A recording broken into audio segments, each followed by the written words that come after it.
Welcome, everyone. We are so excited to be having you listen to our second podcast. And today we're going to be discovering and exploring more about what it means to be a multidimensional being. Welcome to Modern Sages Podcast. I'm Jen Gilbreth. And I'm Candace Coons. With over 25 years combined, we have delivered messages from beyond, explored ancient healing wisdom, and integrated these profound teachings into our everyday life. We are passionate about creating new ways of being human in the modern age by integrating the wisdom of the past with the present and coming into remembrance of who we truly are. Are you ready to change your relationship to life itself? If the answer is yes, your journey begins now.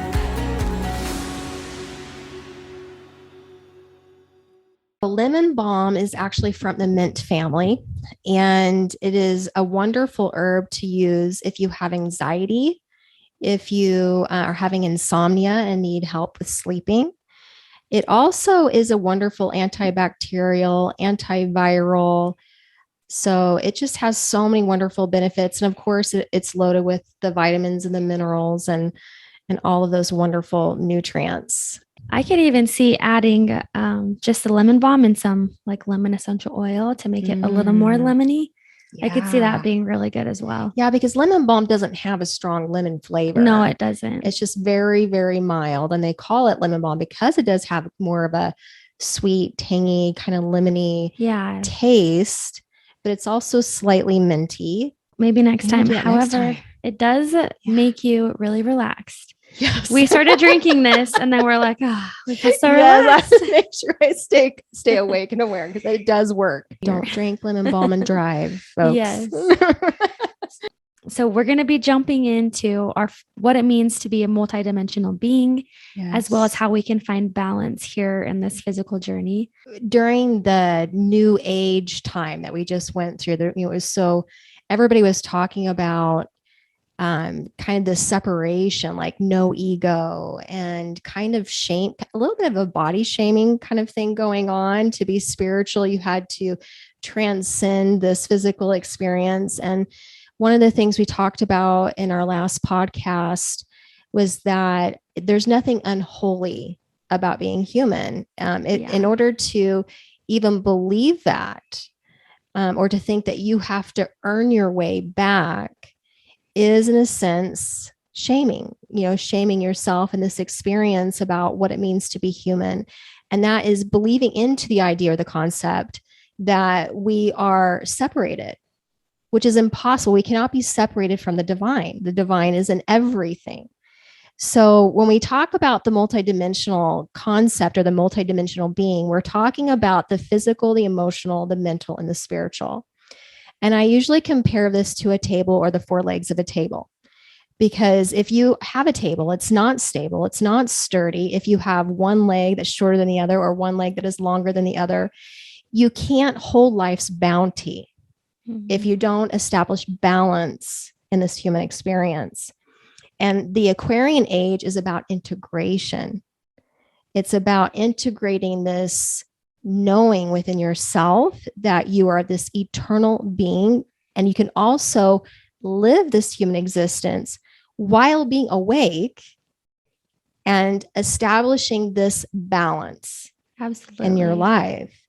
I find that to be so true. Is like going into the spiritual aspect, since working with people a lot with connecting to their loved ones, we explore a lot about spirituality, and I find it's a common concern of how can I be physical and spiritual? Or I have to only be more, you could say like more of the worldly term versus the spiritual. And as I learned this concept of spirit, mental, emotional, and physical, it really brought into this new space of, wow, there can be more than I can be physical and spiritual, and I can be emotional and I can be mental. I can be all of those things. And not only that, like that's what we came here to experience. And it's not just one or the other. In fact, when we balance all of them, it brings all of it into balance, all of it into remembrance, and it makes us feel more whole and complete. When you are awake in form, you are so connected to your heart space. And we talked about how the heart was like the seat of the soul, like with Gary Zukav called his book, The Seat of the Soul, because this is the center, the energetic center of your being. And when you're centered in your heart space, you are choosing into a life that is a manifestation of choices that come from love. And when we talk about the physical, the emotional, the mental, and the spiritual, and we talk about what it means to live a heart-centered life, it means feeling that connection, for one, to not only yourself and loving yourself and feeling that connection to your creator, but also feeling that connection to Mother Earth and everything that she provides for us every single day, every moment of every single day that most of us overlook. We don't realize that we are living on a live being with an energy, with a soul. And in order to feel that connection with Mother Earth, not only is it wonderful to set that intention of connecting with her energy, but it's also utilizing all the things that she has provided for us. Yes. To bring our physical vehicles into balance. The fruits, the vegetables, the herbs, the nuts, the seeds. This is why we use herbs. This is part of the reason why we drink tea, and we try to incorporate all the natural herbs and the medicinals that Mother Earth made for the human body to help the body come back into balance. And also too, we were talking about what it means to be a human in the Aquarian age. And as we raise frequency, we become so much more sensitive to the things that we put into our physical vehicles. I love that. Yes. And this is also the reason why we really emphasize a whole food plant-based, or primarily a whole food plant-based, is because it's not because, we just can't eat junk food or this or that or meats or whatever. The reality is that Mother Earth made foods that are recognized from a molecular level as we ingest them. And they know exactly where to go in our bodies. They don't create inflammation. They don't create all kinds of digestive issues and mucus in the body, because the body recognizes those molecular systems or structures. It knows exactly where to take in the body, and whatever is not needed, it is released. There's no toxins that are left within the body. Now, as we raise frequency, not only do we get more sensitive physically, we get more sensitive emotionally, mentally, spiritually. Our gifts of spirit activate. And a lot of people say, gosh, I used to be able to eat this and that, and it didn't really bother me that much. And now I can't. It just makes me feel awful. Yeah. And that's because their body's frequency is increasing and their tolerance level for low frequency dead food is decreasing. Yeah, I think that's so important to look at, is if I'm not grounded enough, or if I'm doing too many sessions, or even if I have a very heavy session, obviously dealing with grief with people, it can be heavy at times. And I notice that if I'm not doing things, or I'm not eating things that are high vibration, I crave lower vibration food because it makes it a buffer. So if I have an extremely heavy session, I will want to go eat crackers and cheese, and I want to eat heavier foods. Like I might want to go get greasy pizza that night. Or it's almost like my energy's so open that I'm like, I need to slow my vibration down. And that's when I go towards more of the heavy foods, the carby foods, the more dense things. And even before sessions, I'm like, I can't eat a lot. I have to have light food, very easy, not heavy.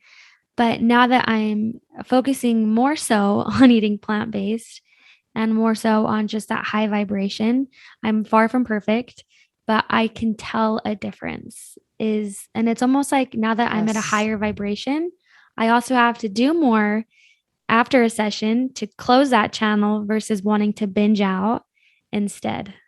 All foods carry frequency, and they affect our frequency. When we eat things like meat, for example, we ingest those molecules that hold the information of fear into our bodies. So anything that the body was experiencing before leaving its form, the adrenaline rush, the fear, those things we're ingesting, we're merging with those molecules, and that affects our frequency. You can't ingest a food and not have it affect you on every level, the physical, emotional, the mental, and the spiritual way. And even thinking about Thanksgiving dinner, right?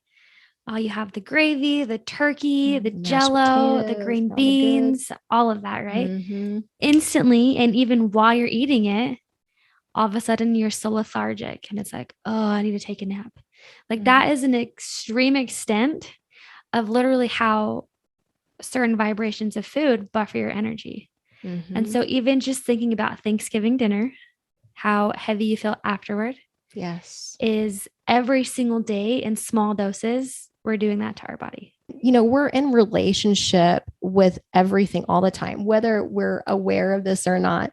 But a lot of people don't realize that not only are you in relationship to yourself, but you're in relationship to Mother Earth. So I know I'm repeating that, but it's just very important that we nurture that relationship. And just like any healthy relationship, it needs to be based off of respect. Let's talk about cannabis, because this is a big one, that big topic right now. Yeah. And it is a natural medicinal. This is an herb, that a plant medicine, a powerful plant medicine that Mother Earth created for us in certain situations and to help with pain, anxiety, whatever that may be that we need it for. And when it's used properly and it's used with respect, because this is the thing, is that all plant medicine has plant spirit energy. They are actual teachers for us in our physical bodies, as well as our emotional, mental, spiritual. They connect with us on all levels. And a lot of people are not conscious of that. You know, a lot of the shamans in the past, they were aware of that. They're like, you know, cannabis is a powerful plant medicine. Ayahuasca is a powerful plant medicine. Peyote is a powerful plant. Tobacco is a powerful plant medicine. Absolutely. When we abuse the plant medicines, it creates health problems or imbalances in the body. When we respect our plant medicines and we use them properly, it does not have the same effect in our bodies. That makes sense. And people are approaching these plant medicines so unconsciously, so disrespectfully in a lot of ways. And then they're also leaning on those plant medicines in order to deal with your emotions, in order to deal with the mind. They're using it as a crutch because they shame what they feel. They don't know how to handle what their thoughts are doing or what their mind is doing. And so they become dependent on a substance or a chemical like cannabis and alcohol and food or whatever it may be. Absolutely. As opposed to using it the way that it was supposed to be used in the first place. Yeah. And so I think that that's also another thing that needs to be really thought about and really reflected on. It's like, it's not so much of, is it right or wrong, but why are you using it? What's you using it? What is the intention behind why you're using this plant medicine? Absolutely. And so I think that is just something to be aware of. And, you know, to kind of wrap up like what we're talking about as far as the physical leg of the table, that physical component of our multidimensional self. And there's nothing unholy about being human. There's nothing unholy about Mother Earth. There's nothing unholy about any of this. Right. I think we need to talk about the emotional leg. Absolutely. Emotions are energy in motion. Emotions are the color. They are the paint on the canvas of our lives. And so many people have such a harsh relationship with their emotions. They feel bad for feeling bad. This is a trap, by the way. Bad for feeling bad.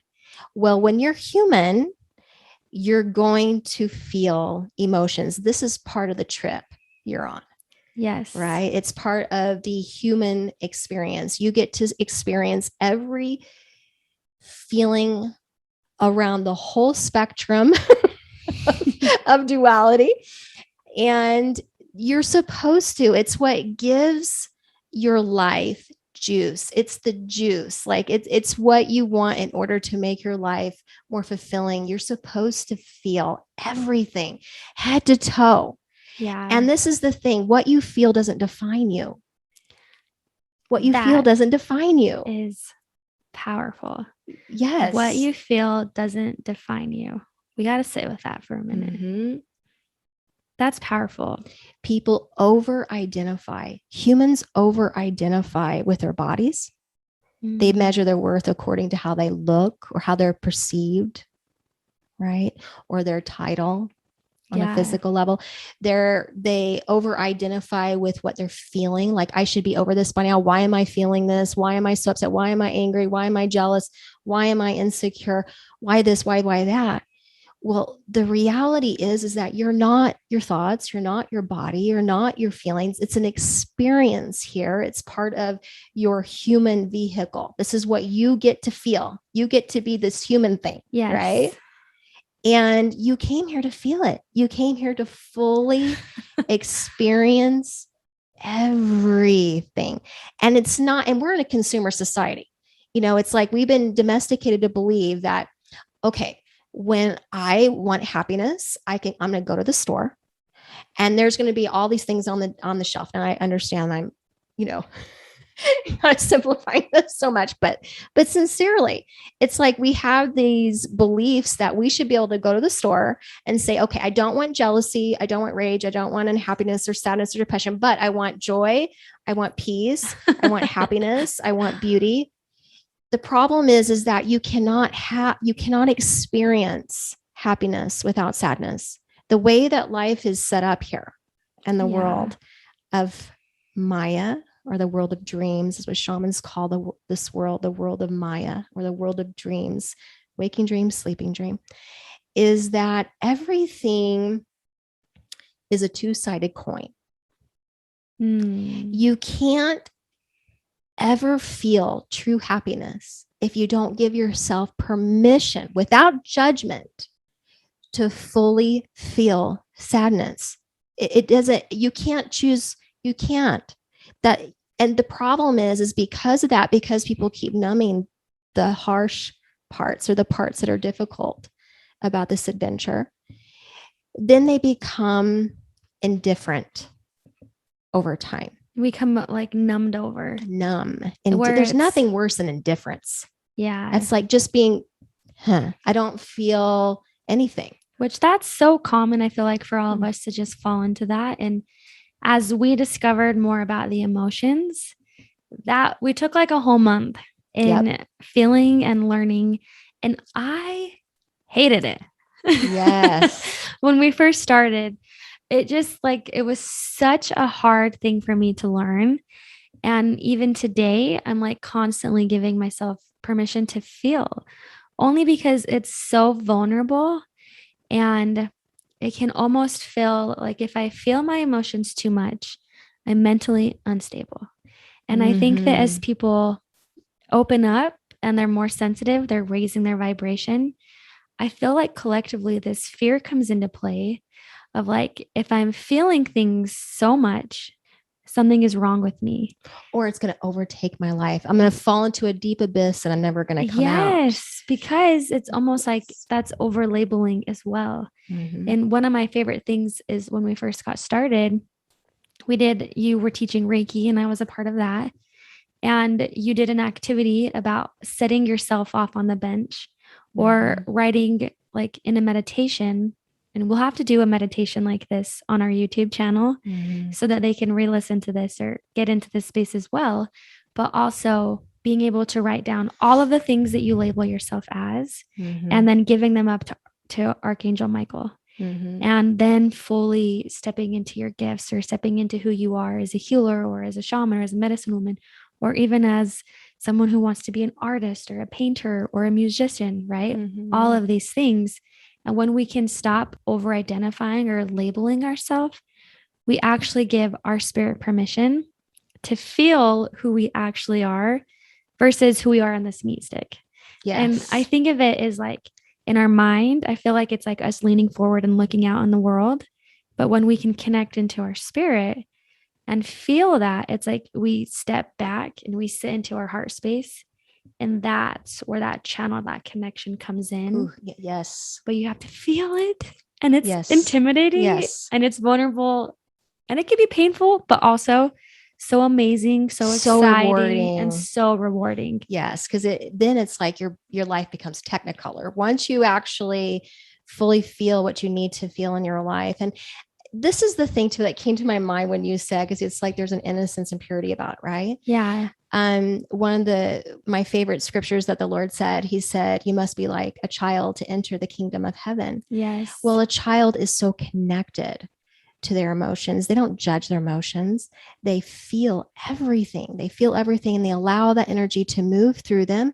And they could be crying 1 second and then 5 minutes later they're happy and they've forgotten what they were upset about. They don't hold on to it. Yeah, they're fully present and they don't judge the energy and motion, the emotions coming through, the intensity of those emotions coming through their body.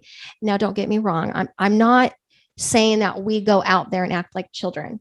Okay. And that we throw fits and but as adults, if we don't give ourselves permission to be truly honest with ourselves, and this is like either journal writing and just laying it all out, or going into the car. If you can't do this at home, go into the car, scream, cry, say what you really feel. And it could be very inappropriate in every way, but give yourself permission to truly feel everything with honesty, no judgment, just honesty, just raw honesty. Allow the energy to go through. The energy cannot overtake you. You are not that. It's an experience. Those emotions will not overtake you. You will come back to yourself because you are the embodiment of wisdom. If you trust and have faith within yourself and you know who you are, you can allow yourself to feel those things, to go scream it out, to say every cuss word known to man, whatever you need to do in the privacy and safety of your own space. If we don't give ourselves permission to truly feel, what ends up happening in our lives, in our societies, is that we're more likely to act out in anger or rage because that energy builds up within us. And then we eventually, it has to be released. It has to be released somehow, either in a toxic, unhealthy way, or it affects our bodies through disease and imbalance, or mentally. It has to come out. It's energy. Absolutely. So this is so crucial to that emotional leg, is just it's that raw honesty with yourself. Yes. To give yourself permission to say, it's okay to feel this. And it doesn't reflect on me of who I am. It doesn't make me a bad person. This does not measure my worth or who I am. This is an experience I am having. I'm going to allow myself to have it. And it may take a little bit, and that's okay. I'll be gentle with myself. Yes. And compassionate with myself and curious.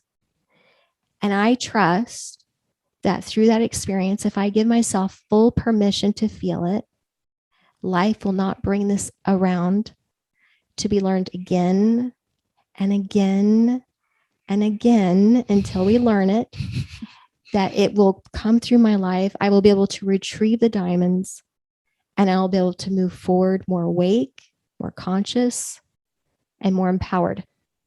Absolutely. That's healthy emotion. Yes. I wish I could just screenshot everything you're saying in quotes because it's so powerful and it's so true. And it's, oh gosh, that journey I've had with emotions. Let me tell you, as a Pisces, you've experienced it all. Yes. Which I think that's so perfect to acknowledge that. And that's human, right? It's not bad or wrong. It's human. And I also feel like when we discover more about our emotional aspect, it's going back into that childlike innocence. Yes. And sometimes that's going back in, and maybe we have a deep wound that's coming up from childhood, and maybe it's doing some information or looking into that or doing some work on that. But I also think it's just as important to add that playfulness. And we talked about that in the first episode, was connecting into that playfulness, that space of love and of happiness. And so it's like finding those ways of like your emotions are very connected to that childlike space within. And so it's remembering that. But some days you're like, man, I just want to go for a bike ride. And it's okay to do that. You're doing physical and you're also remembering that emotion that you had as a child. So it's bringing all of that into balance, I think it doesn't have to always be heavy. Yes. I remember I used to be a runner. I'm not so much a runner anymore. Now I do more hiking, but I always made a deal with myself that halfway through the first half of my run was me processing what was going on in my life at that time. And then me being raw honest about it, and I looked like probably a crazy person running around many times because I would speak out loud, like I'm talking to an individual or speaking to my guides. But that first half was a time for me to be able to process what was happening in my life, to go over everything that was happening, to talk about how I felt about it, and then to pray and say, okay, now what is it that what wisdom needs to come up inside me, or where do I need to receive answers from my higher self or my angels on guidance on this? And I would get clear about what my prayer was. And then I would ask a prayer. Like I would say a prayer right around my turning point. So if it was 3 miles that day, that 1.5 mile point, that's where I would be. My prayer point was my turnaround, the halfway point. And then I'd make a promise to myself that the second half of my run, I was going to listen. Oh, smart. Because a lot of times when we're in prayer, we feel all these things. We're having such heavy emotions. We're asking for help and guidance to help transmute this energy, or to know what we need to do, and to have that feeling of support of spirit around us. And yet, how often do we actually take the time to listen? Never. Most of the time. Not very often. That's true. It's important to listen. Absolutely. Because you will. If you ask, you shall receive. Yes. That is the law of the universe. Yes. So you will get guidance, whether the energy will rise up within you because you are the embodiment. If you're truly wanting that support from spirit, from angels, from your ancestors, from God, your creator, you will receive it. But be open, be ready to listen. And spirit communicates in any way possible. In any way possible you can imagine. Yeah. So, I think that's a huge point. Yeah, I think that leads into the mental aspect as well, is because it's so easy to have the mental mind kind of like fog over or question everything, makes us doubt whether or not we're actually feeling something or experiencing it. And I love the analogy that you always use about the mind as being a kingdom. The analogy that I use a lot with my students is, imagine that you are a kingdom. You are the embodiment of a kingdom, a heaven on earth, ideally. And there is a king or queen or masculine, feminine. You could think of this as the divine masculine, divine feminine. And they sit at the throne of your heart space. In an ideal world, we would rule from this space, which is connected through all time, through space, and knows all possibilities, probable outcomes through time and space, which makes it smart to live a heart-centered life. The mind is not capable of that consciousness. Absolutely. Right? But in an ideal world, they would be ruling peacefully within yourself, within balance. Absolutely. Balancing that masculine, feminine within yourself. There's also a night. And the night represents the mind. It is supposed to be the servant of the king and queen within us, the servant of the heart. Now, most of us need to reestablish this relationship, because if the mind does not have a job, if it's not placed in a position that it should be, it can overtake our lives. Our mind can overtake our lives, right? Rape, pillage, whatever. So easily make us miserable, overtake our kingdom in every way. Absolutely. Because we can over-identify with the minds, claiming that is who I am. You're not your thoughts. Ideally, you are supposed to use your mind. Your mind is supposed to be a tool, just like the body. It's a form of communication. It's a tool for you here in this physical form, a way for you to experience this life. The mind is for you to use to pay your bills, to drive a car, this is why I am so against ego shaming. Yes. Ego shaming is not necessary. It just creates more negative energy and people are like, oh, I need to get rid of the ego. No, you don't. You need to put it in its right position. Right.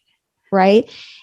In an ideal world, that night would be serving the masculine, the divine masculine and feminine within you. And there would be structure and they would be order within the kingdom of your life. And also I always compare the emotional aspect to the child. If the child was ruling your kingdom and it overtook your kingdom, it had no boundaries, it had no structure, it had no way to fully express itself in a safe way, safe, loving way, then that energy becomes imbalanced in our lives as well. Absolutely. So that's analogy I use a lot because a lot of times people over identify with their thoughts and they think, oh, I think such horrible things. That makes me a horrible person. Right. I have horrible thoughts or I have scary thoughts and it's like, no, you're not your thoughts. That'd be like me saying, okay, you see, here's my body. Here's my fingernail. I'm my fingernail. No, you're not your fingernail, Candace. You're not no, I am. I'm my fingernail. Yeah. No, your fingernail is a part of your whole body, your multidimensional self to actually say and over identify and say, no, I'm going through life as this fingernail. Yes. Is seeing things from a very small perspective. Yeah. I think that's so powerful. I'm such a visual person that as you're speaking, I'm like playing this into my mind of like, I see this castle and this kingdom.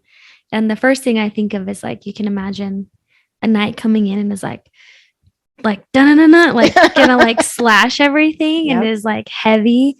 And then having the right relationship, it's like da-na-na-na-na-na, like comes in with like this sword and is like an idea, like, this is a bright idea. Yeah. Like instead of like slash it, it's like, I have an idea, like the light bulb goes off. And I think that is such a powerful analogy. And it's so easy for our mind to take over. And I like to think of it, it's kind of like a tornado, right? So say maybe you're stuck in your mental mind and maybe you have a connection with someone or a conversation, which what happened to me all the time before I was aware of this is I'd have a conversation and literally the whole day I would stew on what I should have said or a conversation that was going to happen is like what I need to say, what I should have said, I should have done this and this and this. And all of a sudden the whole day I'm heavy, I'm alone, I'm frustrated, I feel low. And I gave every ounce of my whole day towards my mental thoughts of what I should have said differently or what I was going to say in the conversation. It's like this tornado where we can be so easy to get swept up in the tornado that we lose sight of everything. But when we connect back into our heart center, it's like we're standing in the eye of the tornado where we can look up and see maybe my thoughts are going all around me, but they're not who I am. I am this divine connection. I'm in the eye of this tornado because the world, being human, sometimes can feel like we're in this tornado. We can't control everything. But when we step back into that heart center and we're connected, it's like we can look up and look down and we're safe. Absolutely. And we can jump back in and be ripped around. And then be remembered. That's the thing is we have to come to peace. We have to come to peace with the mind because we are in the Aquarian age, which is the sign. It's an air sign. It's a very mental space at time of technology, expansion, information, integration. Absolutely. And so we're being bombarded and being asked to use this mind all the time. So it's just about coming into healthy balance, healthy relationship. And this, I feel like, is a perfect segue for us to talk about the spiritual leg, because this is how you come back into healthy relationship. And it is through remembrance. You are an eternal, divine spirit that is already perfect in every way. You just forgot. You just forgot in the world of Maya. It's time to come home to yourself. Mm-hmm. It's time to remember who you really are. And every day, if we don't come back into that remembrance, we go back into the sleep. We go back into the forgetting. We over-identify with our bodies, our emotions, our mind. We're in that tornado. We're in the tornado instead of like being at the center of that storm and saying, wait a minute, I'm not that. I am so much more. And then you can re-choose back into things that are aligned with love, consciously awake instead of fear. And that's the game changer. That's where everything changes, because you're like, wow, I am completely responsible for everything that shows up in my life. I am not those things, but I can choose into those things that are more aligned and a more authentic expression of who I really am every day, every day. That is so, so important. If we don't balance the spiritual component through remembrance, and I think the way we balance that leg is through different things can help us come back into remembrance, right? There's different practices and different ways that we can come back. So how about we talk about that? What are some of the things that you do to help you come back into the remembrance of who you really are? Not Jen, not the roles you play, not the relationships, not your body, not your emotions, your mind, but what brings you back. Truly am. I think that writing is a big one for me. I have always been someone who loves writing, creative writing. And I think that writing really has been a big one for me, as well as going hiking. That has been one that's really brought me back into this remembrance. It pulls me away from the world and I can be connected. So writing, hiking, meditation has been an absolutely amazing space for me when I can set everything aside and be focused. It's kind of like pushing the mind aside to be focused into the spirit. And so those are just a few of those things that really help me be connected again. It's just the little things though. It almost, sometimes it happens unintentionally, where I'll be outside or I'll be with my dogs outside or on a walk with my husband. And all of a sudden it's like, all of this information. Now for him, he is so left-brained. He's so into the mental aspect of things that he can't just sit and meditate with me. Like we've tried it and he can last maybe 5 minutes. That's like my husband too. And then I'm like sitting here like meditating. Like, this is amazing. And just you need breathing. To do this. Yeah. So then we do it together. And within 5 minutes, I'm like, okay, you can leave. You're done. And your energy is in my space. I can't focus. Exactly. Yep. But I find for him that when he feels aligned with his true self is when he's driving and listening to music that touches his soul. It brings him right back into his heart space where all of a sudden he's like, I need to do this and have all of this inspiration. And we have the deepest conversations when we're driving, because it's almost like that is his way of being connected. So for him, his mind is focused on something so his spirit can speak. And I find that to be true for a lot of us is maybe someone who plays the piano, right? Or music. It's like they have something their left brain, their mind, their ego can focus on. So then the spirit can speak, because the mind can take over so easily in stopping us from remembering who we truly are. And I think along with that is we're patterned here. We've been patterned to not be connected. It isn't as easy to do so. So stepping into this, it may be fearful. Like, oh my gosh, can I do this? How do I do this? Our mind can take over.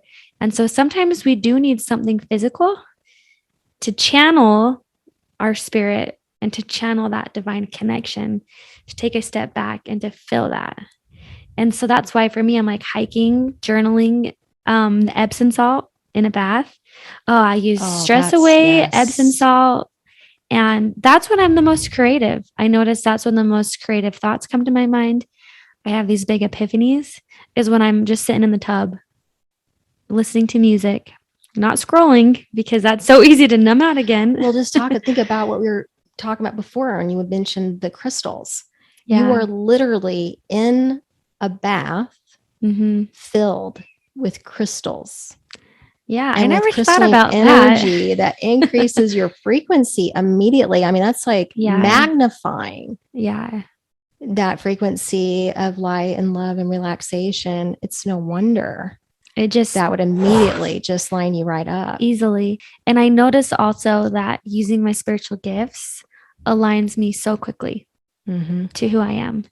And that's why I'm so passionate also about helping people step into those spiritual gifts, because not only are you living a heart-centered life, but it also almost helps bring this revival, this reaffirmation, this reconfirmation of who I am innately versus this physical form. So spiritual gifts has been one of the biggest ones for me as well. Yes. What about you? Oh gosh, I relate to so much what you said. So many things in common. I mean, the number one thing that helps me come back to the remembrance of who I am is mindfulness. That's the quickest way to get there. So what I do with the mindfulness practice is I'll take 3 deep breaths. And there's different ways to breathing that, the breath is so powerful, but there are many ways to use the breath. And then also coming to the 5 senses. Yes. And what that does, if I really give my full attention to the 5 senses, it takes me out of the mental energy or the mental space and brings me into the energy of the present moment or the now, where I remember that I am the observer. I'm the observer or the consciousness that is watching this life, observing and experiencing it through the lens of a body and emotions and a mind. But at the same time, I'm not those things. It just gets me back here. Absolutely. To the present moment. And that's the thing again, how sacred is that?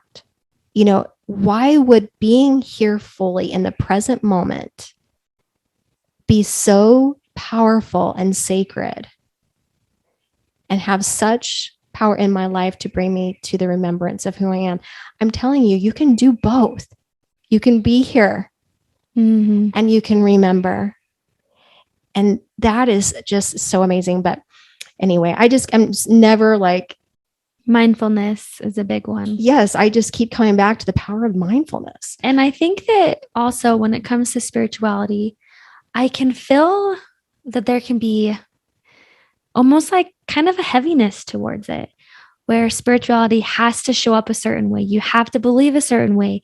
You have to have the structure of something certain. So like sometimes I'll work with people and they're like, man, I just feel disconnected from God.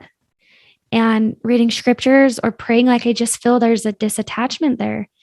And instead of making ourselves bad and wrong and saying, I'm not being connected anymore, it's like, what can I do that I need to do today that's going to help me be connected? And maybe that's going for a walk. And maybe that's going for a hike. Maybe that's playing music. Like it doesn't have to look a specific way every single time. We're evolving, we're growing. And that doesn't mean that you won't come back to that at some point. Because there are times where you'll send scripture to me where you're like, oh, this was such a beautiful passage. And then there are times where you send me a YouTube video or you send me a playlist of songs and I love them. Right. And so it's showing that like spirituality and connecting into that spiritual light doesn't have to look a specific way every single time. And it doesn't mean that you have to always feel like you need to show up a certain way, because there is such a heaviness towards what that's supposed to look like. Yes. And giving ourselves permission to explore it for what it is versus what it has to look like. And if someone is deeply wounded from maybe past experiences or past, religious beliefs, like it doesn't mean that you're a bad person. It's just finding another way to fulfill that leg or to strengthen that side of the table. Well, and what's so funny is, I was also baptized in 2012 into the LDS faith. And prior to that is when I studied with my shaman, my Incan shaman. And I would never have, a lot of people, when they hear that, like, you're a shaman and you're a Mormon, what, or you're LDS, and their eyes cross. Like, I just don't know how to understand how does that even work? But for me, it has my spiritual life has strengthened. It's sort of like it gave me a personal experience into what those scriptures meant from a feeling, from a full experience feeling aspect. It's not in the head, it's in a heart space energy where I can feel the deeper meaning of those lessons that were given.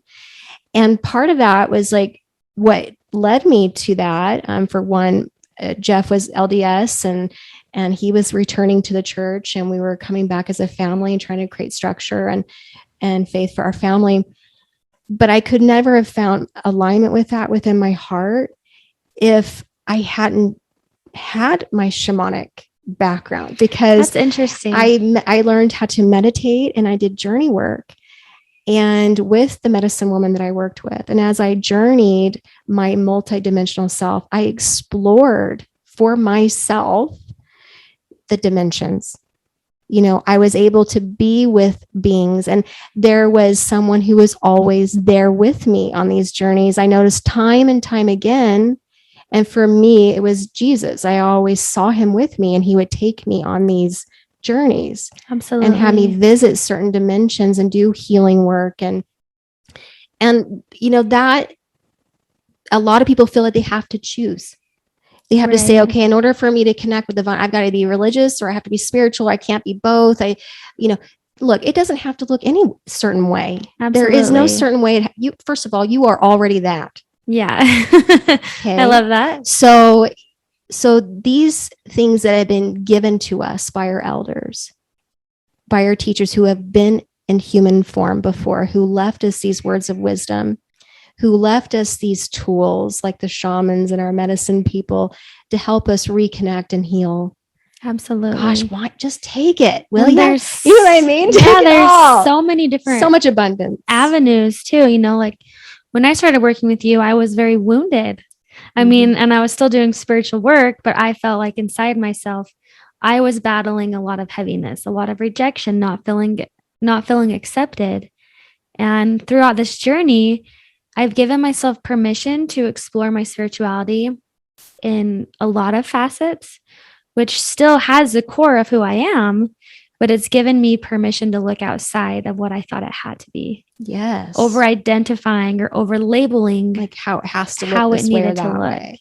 Like you came into what helps you, like you were mentioning earlier, you know, it helps you connect with that remembrance is your work. It's connecting in with your gifts of spirit. And a lot of people, their gifts of spirit are being really activated right now. We all have gifts of spirit. Yes. And a lot of people kind of explore that path and strengthen those gifts. And that's what helps them kind of come into this remembrance, because the more you do mindfulness practice and meditation are able to come into the present moment, the stronger your gifts become. So a lot of people who are exploring their gifts of spirit, that is the foundational piece to help them strengthen their gifts of spirit is the meditation practice, is this mindfulness practice. And again, you know, you don't have to be still to meditate. There's moving meditations. Oh, yeah. Or driving meditation. Driving, dancing, Tai Chi, karate, jiu-jitsu. So many forms. Swimming. There's so many different things. It's usually something that keeps the body busy but is repetitive. It's the mind focusing to allow the spirit to speak. And when you were talking before too about your husband, because Jeff also has the same issue. When I was a kindergarten, our husbands are very, very, very similar. Very busy. When I was a kindergarten teacher, there was a child that they felt had ADHD that was in my class. And the only way that I could get him to focus was so he could do his math or he could do his literacy work or writing or whatever, was I would have him balance himself. I'd have him stand up and have him balance one leg on his chair while he did his work. And the reason he was able to concentrate is his body was staying busy. It was being given a job, a thing to do. So he was able to calm his mind and come into the present moment. So where he could focus on his task at hand. And so there's ways to work around everything if we really want to, but But yeah, just brought to my mind. I was like, well, it makes sense why he would be driving. He needs to keep his body busy doing something. And then that helps him calm his mind. And then he becomes open and receptive. Yeah. And he always had a hard time with school. The teachers were always like, he's, not the trouble student, but he gets bored easily, and there's a lot of kids like that. So absolutely. I'm excited because we have these ideas about talking about gifts of the spirit. Maybe we'll talk about sensitive children as well. Like there's so many different ways to explore right sensitive children. Yeah.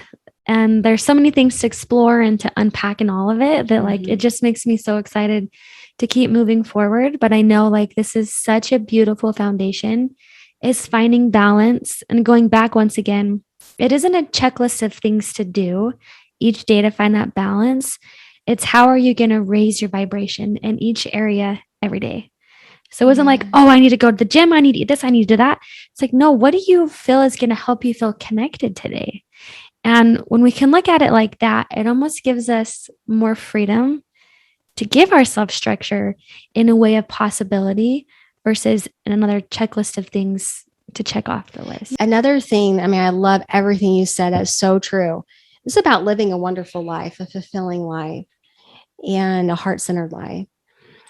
But the reason like this analogy of the 4 legs of the table and holding life's bounty and creating balance to the way how it's supposed to help people is that if you are feeling imbalanced, if you are feeling like I'm just not feeling grounded, or I'm not feeling healthy, or I'm not feeling peaceful about my life, I'm not at peace with my life and who I am, and all of these different things are coming up, I would just ask you to reflect on those 4 parts of yourself. It's no wonder that we feel imbalanced. It's no wonder that abundance is not able to stay in our lives, or that it seems to fall through our fingers, or there's so many reasons for things that are coming, that are out of alignment, or we feel all of this chaos in our lives. Absolutely. And so what I would do is say, go back to that and ask yourself, go back to the 4 legs, physical, emotional, mental, spiritual.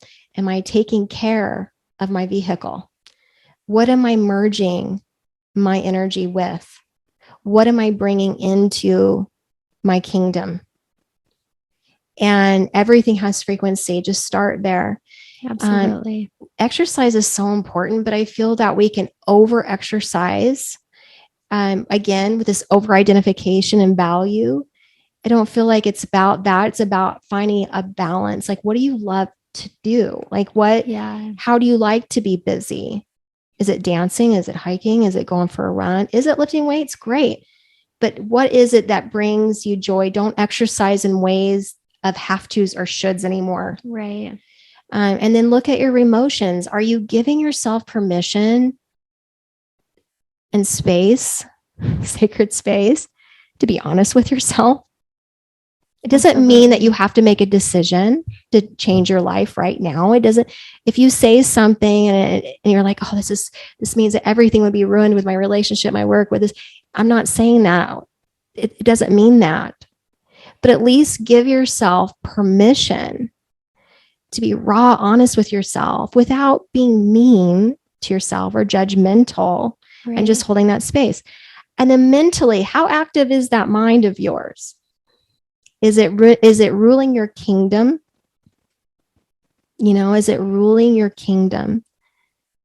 And a quick practice that my shaman gave me for the mind is that if it is ruling your kingdom, visualize taking a moment and sitting on a bench and just observing your thoughts like cars driving by. Just observe. Now, what would happen if we grabbed a hold of that bumper of that car?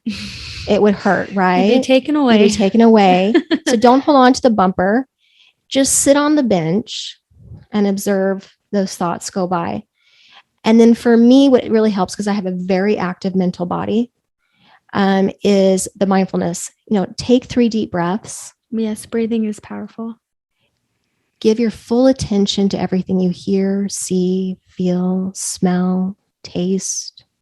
Full attention. And come back home. come back home to yourself. I love that. And then start again. Yeah. Right? I keep seeing in my mind. I see things so much. I'm so visual. But maybe even what we'll do is, so we'll post this and we'll have on Instagram episode 2. And then the leading post after that, I think we'll probably have some activities, a couple activities that we can post on each of those as well. So it's like, a brief overview, and we'll talk about maybe some activities that people really can integrate look at. That information. Yeah, yes. I just keep seeing that. So if you're not following us on Instagram, this isn't a pull to get you there. I just keep seeing the importance of having different activities that people can integrate into their space. Or YouTube. So, yeah, we'll do that. We'll create some other information about that too. Yes. But just giving some more options of how to discover that deeper as we dive into things more. Thank you so much for listening. I just feel so uplifted, and I feel like this was exactly what I needed to hear and to be reminded. And as a spirit medium, as a shaman, as a medicine woman, even these things that we're teaching are things that we're practicing and we're applying. Yes. And so as we're telling these things, it's like we're reminding, reliving, recentering as well. And so this is just a perfect space of bringing that back in each and every day for both of us. Absolutely. As well as all of you who are listening. So thank you so much. And we'd, love for you to continue on this journey with us.